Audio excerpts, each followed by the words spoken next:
जय श्री कृष्ण दोस्तों। आनंद नाम है मेरा। ये तो अब आप जान हो चुके होंगे क्योंकि अब पिछले क्लास में आपको ज़बरदस्त वाला अयोध्या कांड का बताया था ना। अब उसके आगे चलते हैं भाई अरण्य कांड की संक्षिप्त कथा के बारे में।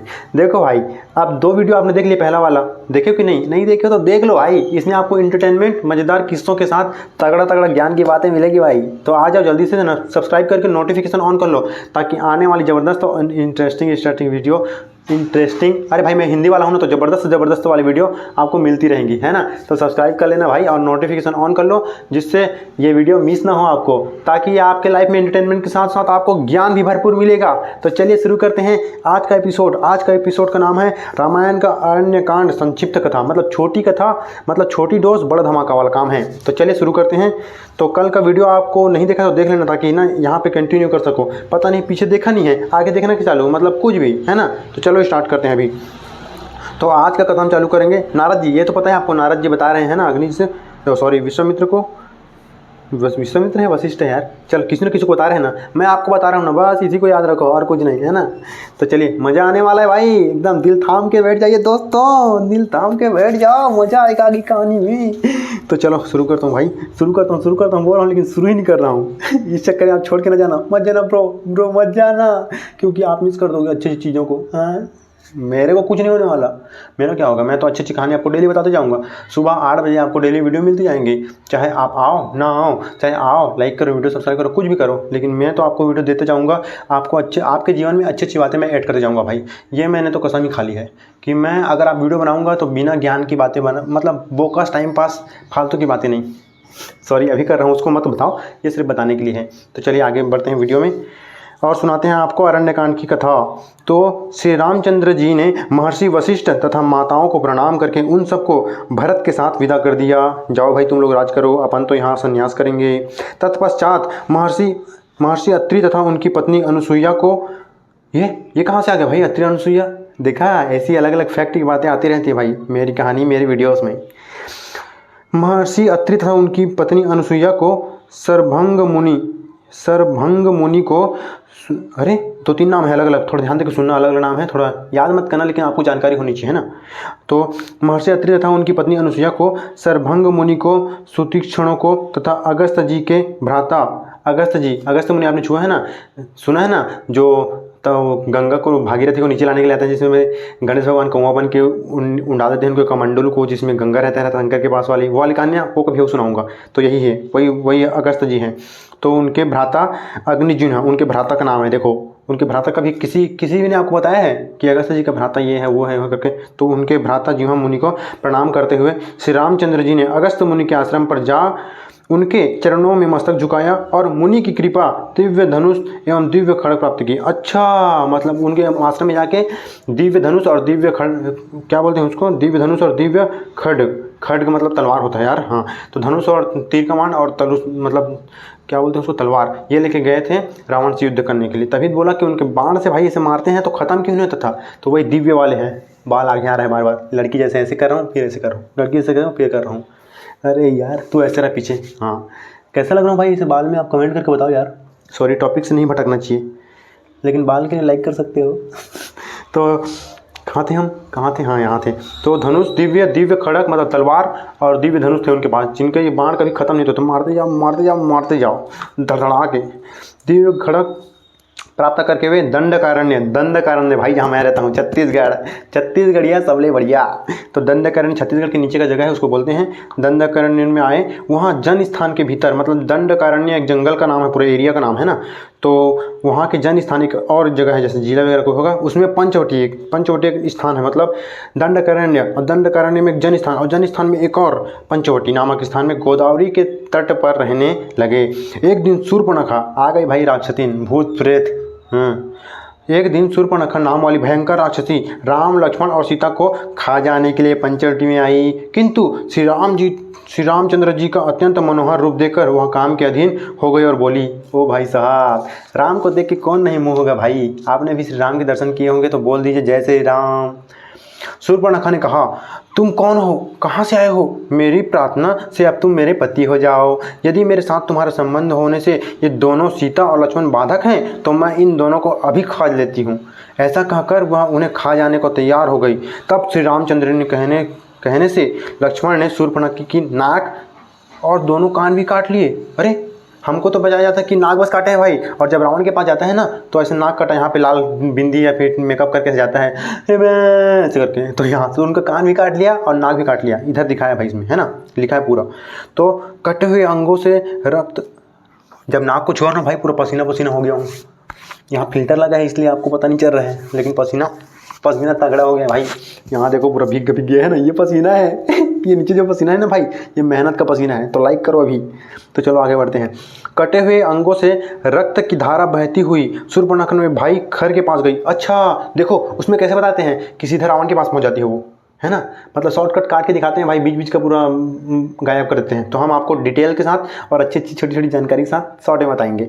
तो पहले अपने भाई खर के पास गई और इस प्रकार बोली, खर मेरी नाक कट गई, इस अपमान के बाद मैं जीवित न रह सकती। अब तो मेरा जीवन तभी रह सकता है जबकि तुम मुझे राम का, उसकी पत्नी सीता का और उसके छोटे भाई लक्ष्मण का गरम गरम रक्त पिलाओ। यह है राक्षसी की चाहत, पिलाओ। खर ने उसको बहुत अच्छा कहकर शांत किया और दूषण तथा त्रिशिरा के साथ 14,000 राक्षसों की सेना ले श्री रामचंद्र जी पर चढ़ाई की। अरे भाई देखो, खर और दूषण आपने नाम तो सुना होगा रामायण में, लेकिन एक और है भाई, त्रिशिरा एक और है उनका सेनापति है, फिर भाई पता नहीं, लेकिन है, मैं नहीं जानता। हाँ आप जानो। उन्होंने 14,000 राक्षसों, मतलब 14,000 को लेके, मतलब उसमें खर, दूषण और शूर्पणखा 3 को बताते हैं और साइड कर देते हैं। तो यहाँ पे देखो भाई 14,000 पूरा 14,000 लेके आक्रमण किए और राम और लक्ष्मण दोनों ने उनको निपटा दिया, है ना, सफा चट पूरा। तो श्री राम ने भी उन सब का सामना किया और अपने बाणों से राक्षसों को बींधना आरंभ किया। बींधना मतलब छेद दिया आर पार। तो शत्रुओं की हाथी, घोड़े, रथ और पैदल सहित समस्त चतुरंगिणी सेना लेके आए थे भाई असुर। हमको तो सिर्फ आकाश में उड़ते हुए दिखाते हैं, यहाँ से आएगी क्या नाम है शूर्पणखा और यहाँ से आएगा खरदूषण, तो ऐसे आते हैं और उनको निपटा देते हैं। लेकिन यहाँ दिखा रहा है भाई चतुरंगिणी सेना, हाथी, घोड़े, रथ और पैदल सब आए थे, तो उनको राम जी ने निपटा दिया। तो चतुरंगिणी सेना को निपटा दिया, पहुंचा दिया, यमलोक पहुंचा दिया। और उसके बाद साथ युद्ध कर दिया तथा अपने साथ युद्ध करने वाले भयंकर राक्षस खर, दूषण तथा त्रिशिरा, ये देखो खर, दूषण और त्रिशिरा को भी मौत के घाट उतार दिया। अब शूर्पणखा लंका में गई, मतलब देखो छुप के देख रही है, मतलब खुद युद्ध करने जा रही है, उसको भी निपटा देंगे, इसलिए खर, दूषण और त्रिशिरा को भेजी, त्रिशिरा को भेजी, ताकि अपने खुद आगे और आगे बढ़ के रावण के पास जा सके, है ना। तो मौत घाट उतारते तब शूर्पणखा लंका में गई और रावण के सामने जा पृथ्वी को गिर पड़ी। उसने क्रोध में भरकर रावण से कहा, अरे तू राजा और रक्षक कहलाने योग्य नहीं है। खर आदि समस्त राक्षसों को संहार करने वाले राम की पत्नी सीता को हर ले। मैं राम और लक्ष्मण का रक्त पीकर ही जीवित रहूंगी, अन्यथा नहीं। देखो कैसे एकदम भड़का रही है शूर्पणखा, है ना। शूर्पणखा की बात सुनकर रावण ने कहा, अच्छा ऐसा ही होगा। फिर उसने मारीच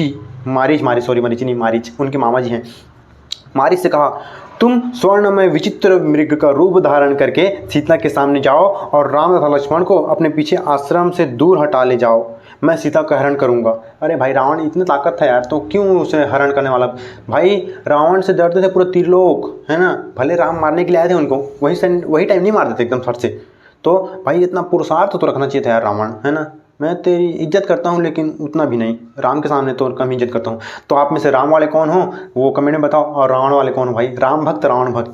जो राम भक्त हैं वो सफ़ेद कलर के फिर लाल कलर का दिल भेजेगा, सॉरी एक बोलता हूँ ताकि आपको कन्फ्यूजन ना हो। जो राम भक्त है वह लाल कलर का दिल भेजेगा और जो रावण भक्त है वो भेजेगा कौन सा कलर का दिल, काले कलर का दिल क्योंकि वो रावण है इसलिए काला नहीं है, लेकिन काले कलर का भेजेगा, ठीक है। तो आगे बढ़ते हैं, हाँ ध्यान भटकना नहीं है अपने को मैं ऐसे बोल दिया था, आपकी मर्जी। और उसके बाद क्या बोल रहे हैं, कहाँ पे पहुँचना था मैं, हाँ, मैं सीता का हरण करूँगा, यदि मेरी बात न मानोगे तो तुम्हारी मृत्यु निश्चित है। मारीच ने रावण से कहा, रावण धनुर्धर राम साक्षात मृत्यु हैं। फिर उसने मन ही मन सोचा, यदि नहीं जाऊंगा तो रावण के हाथों मारा जाऊंगा, और अगर जाऊंगा तो श्री राम के हाथ से मारा जाऊंगा। इस प्रकार उसका मरना तो अनिवार्य है भाई, तो इसलिए उसने बुद्धि लगाई कि अगर मरना ही है तो रावण के हाथ से क्यों मरूँ भाई, वो दुष्ट है, और अगर भगवान के हाथ से मरूँ तो भाई मस्त स्वर्ग मिलेगा, मोक्ष प्राप्त कर लूँगा। तो उसने हाँ बोल दी, है ना। श्री राम के तो क्या बोल रहा है, देखो इस प्रकार यदि मरना अनिवार्य है तो इसके लिए श्री राम ही श्रेष्ठ हैं, रावण नहीं। क्योंकि बता रहे रावण क्यों नहीं, देखो आगे, क्योंकि श्री राम के हाथ से मृत्यु होने पर मेरी मुक्ति हो जाएगी। ऐसा विचार कर वह मृग रूप धारण करके सीता के सामने बारंबार आने जाने लगा। लुटुर लुटुर लुटुर लुटुर, सीता बैठी है तो वहाँ लुटुर लुटुर इधर उधर मटा रहा है ताकि ना सीता उसको देख के मोहित हो जाए, है ना। तो अपने बाण से मार डाला, सॉरी आगे बढ़ गया। तब सीता की प्रेरणा से और आगे बढ़ गया। ऐसा विचार कर वह मृग रूपी धारण सीता के सामने बारंबार आने लगा। तब सीता की प्रेरणा से श्री राम ने दूर तक उसका पीछा किया, जानबूझ के, है ना, दूर तक लीला चल रही है भाई। उसे अपने बाण से मार डाला। मरते समय मृग ने कहा, हाँ सीते, हाँ लक्ष्मण कहकर पुकार लगाई। उस समय सीता के कहने से लक्ष्मण अपनी इच्छा के विरुद्ध श्री रामचंद्र के पास गए। मतलब उनकी इच्छा नहीं थी लेकिन उनको भेजी भाई, है ना। देखो क्या क्या हो रहा है। सीता माता उनको ज़बरदस्ती, मतलब उनको कौन मार सकता है भाई, उनको भी पता है यार श्री राम को कोई नहीं हरा सकता यार, फिर भी देखो उनके बोलने से अब यहाँ पे पति आ गई। पति और पत्नी का देखो, पत्नी अपने पति के लिए कुछ भी कर सकती है, उसी टाइप का ना उसके हृदय में थोड़ी शंका हो गई, है ना, इसलिए है राम लक्ष्मण को भेज दी। उसकी भी गलती नहीं है भाई, उसकी भी गलती नहीं है, और उसकी भी गलती नहीं है, आपकी भी गलती नहीं, मेरी भी गलती नहीं, किसी की गलती नहीं है इसमें। ना आप रामायण को सुधार सकते हो ना मैं, इसलिए आगे कहानी कंटिन्यू करते हैं। तो हाँ सीता लक्ष्मण ककर पुकारती। उस समय सीता के कहने से लक्ष्मण अपनी इच्छा से विरुद्ध श्री राम के पास गए। इसी बीच में रावण ने भी मौका पाकर सीता को हर लिया।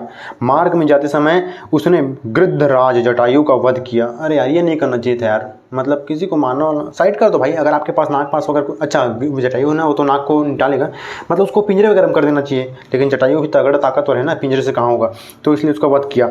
जटायु ने भी उसके रथ को नष्ट कर दिया। अरे ये देखो ये कहाँ से आ गया भाई, अलग से इंटरेस्टिंग फैक्ट सुनो आप। देखो जटायु ने रावण का जो रथ था उसको नष्ट कर दिया है। मतलब उसमें दिखाता है कि भाई ऐसे पंख काट दिया। हमें रामायण में क्या दिखाया जाता है कि पंख काट दिया, जटायु ऐसे करके फड़फड़ाते गिर जाता है ना, लेकिन उसका रथ सही सलामत रहता है। लेकिन यहाँ पे लिखा है भाई कि रथ को पूरा नष्ट कर देता है वो। रावण को तो नहीं मार पाता, और कहाँ मार पाएगा भाई, वो तो त्रिलोकी विजेता था, तो उसको कहाँ मार पाएगा, लेकिन रथ को पूरा नष्ट कर दिया। आगे सुनो अभी देखो, रथ न रहने पर रावण ने सीता को कंधे पर बिठा लिया। ये देखो भाई, ये कहाँ दिखाया जाता है, कहीं बताया जाता है आपको, कहीं दिखाया जाता है? मैं बता रहा हूँ आपको, हम बता रहे हैं भाई आपको, हमको गलत चीज़ नहीं दिखाते भाई। जो लिखा है भाई अग्निपुराण है ये देखो अग्निपुराण का है, जो लिखा है सच भाई, पूरा एक एक शब्द, मेरे मन से कुछ नहीं बता रहा हूँ मैं, जो लिखा है वही आपके सामने बस रख रहा हूँ, बस एक एक फैक्ट, मतलब गलत चीज़ नहीं है ना। तो रथ को नष्ट करने के बाद सीता को कंधे पर बिठा लिया और उन्हें लंका में ले जाकर अशोक वाटिका में रखा। वहाँ सीता से बोला, तुम मेरी पटरानी बन जाओ। फिर राक्षसियों की ओर देखकर कहा, निशाचरियों इसकी रखवाली करो। उधर श्री रामचंद्र जब मारीच को मारकर लौटे तो लक्ष्मण को आते देख बोले, सुमित्रानंदन वह मृग तो माया में था, वास्तव में वह एक राक्षस था, किंतु तुम जो इस समय यहाँ आ गए इससे जान पड़ता है कि निश्चय ही कोई सीता को हर ले गया। देखो भाई रामचंद्र का सिक्स सेंस, मतलब छठी इंद्रिय बोल रही है। श्री राम जी आश्रम पर गए किंतु वहाँ सीता नहीं दिखाई दी। उस समय वे आर्त मतलब पीड़ा होकर शोक और विलाप करने लगे। हाँ प्रिय जानकी, तुम मुझे छोड़कर कहाँ चली गई? लक्ष्मण ने श्री राम को सांत्वना दी। तब वे वन में घूमते घूमते सीता की खोज करने लगे।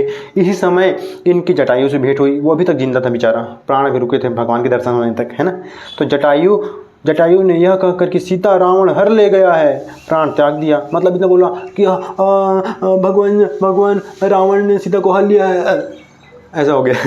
तो प्राण त्याग दिया। सॉरी मजाक के लिए बोल रहा था, क्योंकि फिल्मी डायलॉग, फिल्म देखते हैं तो डायलॉग आ ही आता है भाई, क्या करें, सॉरी। लेकिन मैं किसी का मजाक नहीं उड़ा रहा हूँ, मैं माफ़ी चाहता हूँ अगर आपको या फिर किसी को बुरा लगा तो प्राण त्याग दिया। तब श्री रघुनाथ जी ने अपने हाथ से जटायु का दाह संस्कार किया। अरे भाई कितना सौभाग्यशाली था। इसके बाद इन्होंने कबंधन का वध किया। कबंधन ये कौन था भाई, मेरे को पता नहीं है। कबंधन का वध किया, कोई राक्षस वगैरह था क्या? आप जानते हो तो कमेंट में बताना। कबंधन मेरे को नहीं पता, एक पहाड़ या फिर कुछ वृक्ष का जड़ वगैरह ऐसे कुछ था, मेरे को ध्यान में नहीं है, लेकिन हो सकता है, पता नहीं। कबंधन का वध किया। कबंधन ने सांप मुक्त होने पर श्री रामचंद्र से कहा, आप सुग्रीव से मिलिए। अच्छा, मतलब एक भाई कड़ी बता दी कि यहाँ से यहाँ जाने पर ऐसे होगा और यहाँ से यहाँ जाने पर ऐसे होगा। तो आज का टॉपिक तो भाई यहाँ इतना ही तक था। अब अगले वाला टॉपिक में है किष्किंधा कांड। देखो सुग्रीव आ गया ना, हिंट मिल गए आपको सुग्रीव। तो अब सुग्रीव के बाद भाई किष्किंधा कांड की संक्षिप्त कथा आपको अगले वीडियो में देखने को मिलेगी, क्योंकि ये वीडियो बहुत लंबा हो जाएगी तो आपको बोर लग जाएगा। सॉरी, बोर तो नहीं लगेगा, क्योंकि हम है ना बोर नहीं लगने देंगे, लेकिन छोटे छोटे पार्ट में आएगा तो अच्छा लगेगा यार, आपको ज़्यादा आपका टाइम भी वेस्ट ना हो और आपको ज्ञान भी मिल जाए, है ना। तो बस आज के लिए इतना ही करते हैं, और कल अगली वीडियो में करेंगे किष्किंधा कांड की संक्षिप्त कथा को मस्त इंटरेस्टिंग तरीके से और मस्त छोटे छोटे फैक्ट और अच्छी जानकारी के साथ आपको ज्ञान के साथ परोसेंगे, मज़ेदार है ना। तो आज के वीडियो के लिए बस इतना ही करते हैं।